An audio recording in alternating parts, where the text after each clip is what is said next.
All right, it's Bruce. It's October 23rd, 2022. This is part 5 of my Sidewinder only series.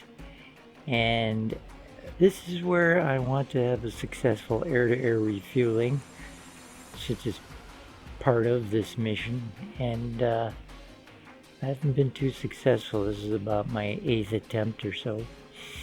Anyway, just to kind of give you an intro, the waypoints in this mission I did not change. They go from 0 to 22, I believe. 0 being at Nellis, 22 being landing at Nellis. And on this map, I did not change any of the waypoints or checkpoints. What I did do is I went into the mission editor and I moved my the mission editor for the mission where I'm already in the air, and I moved my A10 purposely to I, the road intersection, which is waypoint 12. The reason I did that is I need some time between I and J to turn off all the things in the cockpit that shouldn't be on. And not only that, right at 13, I'll be about 25 miles from the rectangular orbit, which is out here, that the tanker is going to be doing. I set up this mission with the tanker with a late activation, and I set a trigger point at 13, trigger zone, so that as I fly into this trigger zone, we'll get a notification up in the upper right display that our tanker is now active, and then we'll be setting up the TACAN and intercepting it and trying the air-to-air refueling.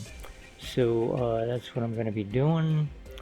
And just so you know, the tanker will be on UHF 251 for the radio, and his TACAN channel is 15Y. Some of the other things I got to remember to turn off is the this is the A10 too, so I have to turn off the helmet cueing system because it's a distraction. And in the mission editor, I did turn off all the audio from all the other planes flying the Sidewinder route, so there'll only be text. I think that's about all I can think of at the moment. So let's get in the air.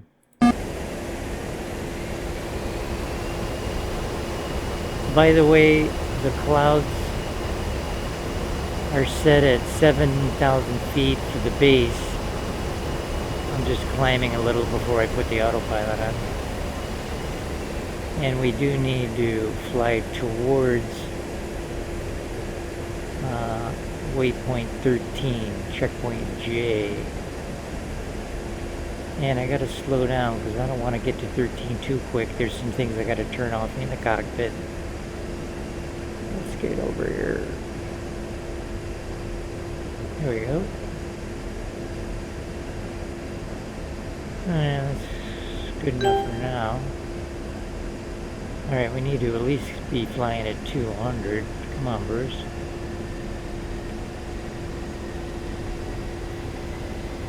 Anyway. Anti-skid off. Lights off. And a little faster. Okay. Master weapons unsafe. Guns unsafe. Laser unsafe. And I have to take care of this note, which is about decluttering, by hitting this acknowledgement. And then we'll put the TGP on air-to-air even though we won't be using that. A little faster. And then I like to set the fuel to internal, so this is our total fuel. And in the mission editor, I did reduce the total fuel to 40%. So there's only 4,000 pounds, so we really do need to refuel. Countermeasures on standby, and then turn off the head-mounted queuing system and set this on wrong one. Set this on flight plan, which means we got to come up here and reset our waypoint to 13 again. Not that it matters. We're not really going to use that waypoint anymore until after the air-to-air refueling. Alright, we're at 204. That's good. I do have an audio and text notification when the tanker becomes active. You can see we only got 3.5 miles to go for 13. Before I forget, there it is. Texaco is active. I want to turn on the TACAN audio, and when we actually start receiving the signal from the tanker, the audio beeps, by the way, is Morse code for the tanker's ID. In this case, it's TKR, and the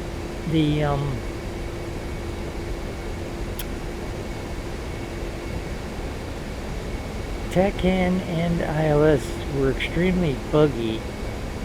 I did update my, okay, there we go, it's becoming active.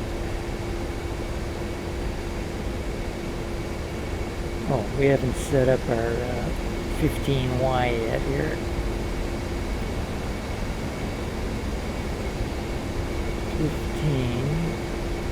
15Y. And this is another thing I had to learn the hard way. You need to set this mode to TR, not AA and not AATR. It's the only way it'll work. And now we're hearing the Morse code. Excellent.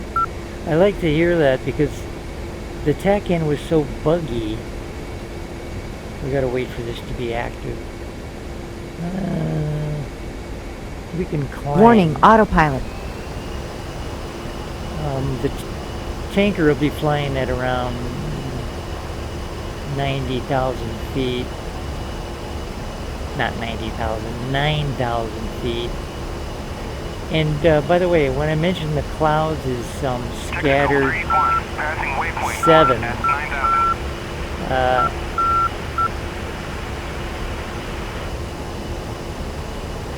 It's scattered 7 at 7,000 feet, which makes it pretty fun because when we do get to the tanker, sometimes he goes in and out of the clouds and all we'll see is his rear lights.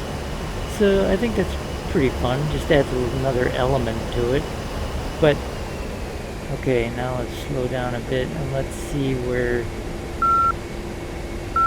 well, allegedly we're looking at arrow 1. He's 90. Yep, there we go. You've got to wait until the TACAN becomes active. And by the way, I didn't turn on the autopilot here. Okay. And you can see now it's active and we're heading dead straight for him, luckily. And we want to see these numbers dropping. We're at 20 miles. At 10 miles, I'll communicate with the tanker that we have an intent to refuel. And about 4 miles or less, I'm going to open the port. And our ready light will come on up here.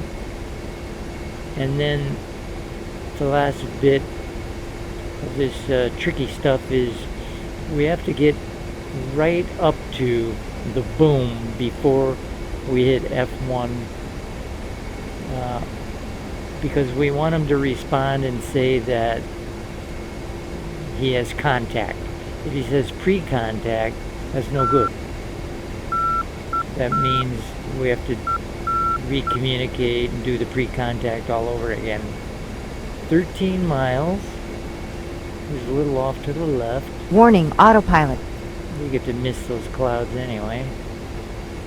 Let's speed up a little bit. Lastly, I have found for me that, let's get to 10,000 feet. There we go.